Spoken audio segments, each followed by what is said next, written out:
Okay, likes to views ratio. This is an important one. Thanks for watching our other videos. I hope you do at least. But this is what we're talking about now. If you haven't, go watch those. If you like this video, leave us a like. I mean, we're already talking about it. Might as well say just do it. So, likes and views is a measure of whether or not your community likes what you're doing. Yeah, it's a measure of how you're coming off to your audience. So you're getting the view already. Are you meeting or exceeding their expectations? If you are, you're going to get a like. Yeah. The more you exceed the expectations, the more you're going to get a like.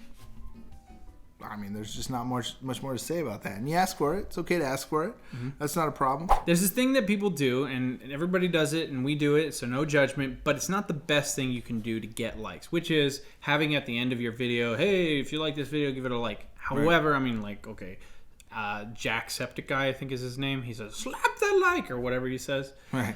I didn't go full Jack on that imitation because... Anyway, so never go. Never go full Jack. Anyway, but he says that, and I bet he gets more likes than anybody else. So if you can make it a part of your format to ask for likes, then it's totally cool. Written link at the end there.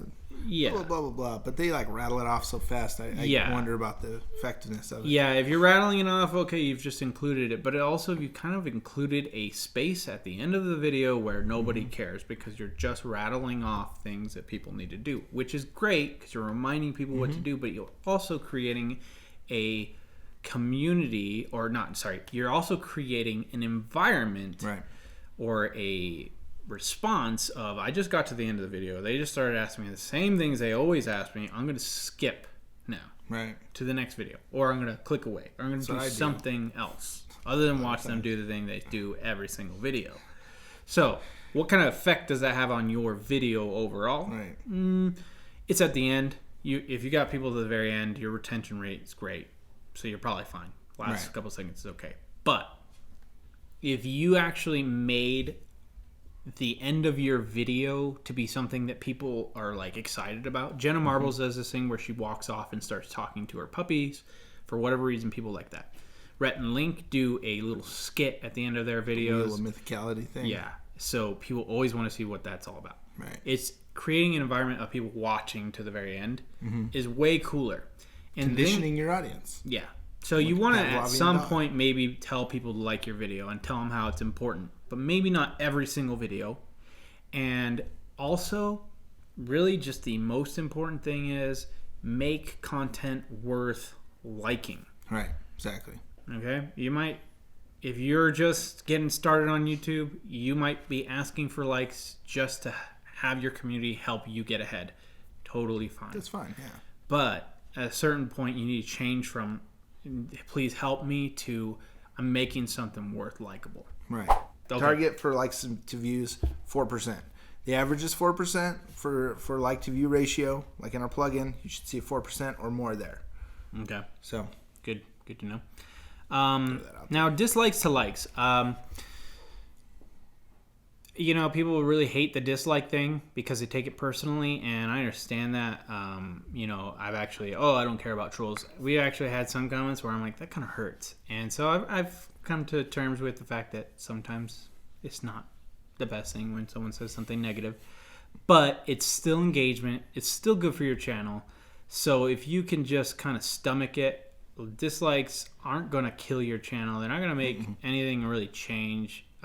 You know, Rebecca Black made a career off of dislikes, and you know, she gets to hang out with the coolest YouTubers in the world, right? Because of dislikes. Because even haters watch ads. Yeah, and that's another thing. Yeah, haters watch ads, so you make money off them. It's even better. They don't buy shirts, but at least they watch ads. Yeah, well, maybe they buy a shirt and then draw, I hate these people, and hey, you know what? You bought a shirt, so. You're my friend. Send that design back. We'll stick it in the store. So anyway. So that's that. Yeah. Dislikes aren't going to kill you. They're there. You got to live with them.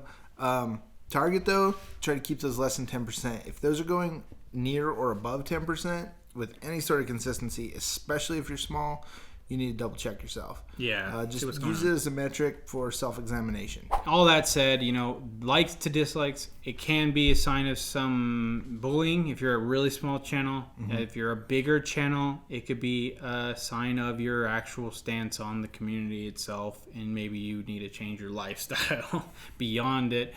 Or in general, I mean, what it's meant for, it could actually be functioning the way YouTube meant it, is like this video wasn't very liked. And so now you know not to make that kind of video anymore. Right. And it's just a simple engagement thing that just helps take it as you. constructive feedback and just move forward. So, and also we want to mention our Patreon subscribers. We love you guys. You're awesome.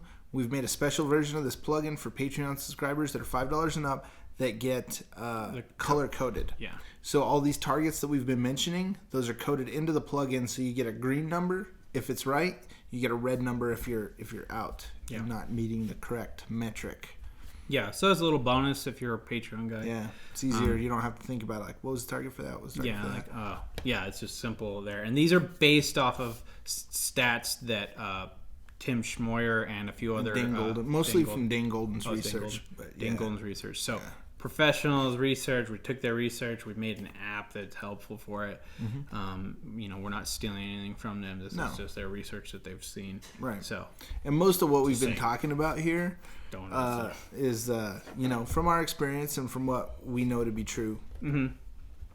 Yeah. So they didn't really, in their article, talk a whole lot about what these metrics mean in the scheme of things and how to improve them. So that's us. The numbers are them. We have brains too, guys. I mean, They function every once in a while. Hi. Okay, thanks for watching. Watch the next video. Our next video is really interesting. We are going to be talking about some things that are a little bit different. They're not actually part of the plugin, but they're definitely stuff you need to know about and that you can still fix and work on. So check that video out. Important teaser there. Career-changing YouTube stuff here. Yeah, actually, this is like probably one of the most important ones you need to watch up. No joke, not trying to hype it up. It's algorithm. There's a lot of people that are talking about this certain thing.